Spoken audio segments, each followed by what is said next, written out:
Сегізінші қара сөз. Осы ақылды кім үйренеді, насихатты кім тыңдайды? Біреуі болыс, біреуі би. Олардың ақыл үйренейін, насихат тыңдайын деген ойы болса, олар осындай орында сайланып жүрмес еді.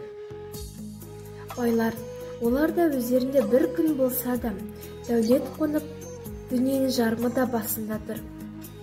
Өзінде жоқ нәрсенің бәрін малмен сатып болады. Көңілдері көкте, көздері аспанда.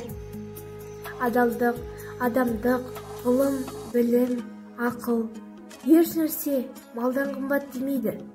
Мал болса, Алла тағаланы паралап алса болады дейді. Оның діні, құдайы, жұрты, халқы, ұяты, ары, білімі, жақыны, бәрі мал. Сөзді қалай ұқсын, ұғайын десе де қолы тиме. Ол малды суармақ, тойғызбақ, сауданы жиғызбақ, оны күзетпек, бақтырмақ. Ұры бірі, сұғанақ, қыз, солардың бәрінен сақтармақ, солардың сақтарлық кісі таппақ. Енді ұры залым, сұм-сұрқия өздері де тыңдамайды. Онша-мұнша қой жүнді қонышалар да күнінде көре алмай жүр.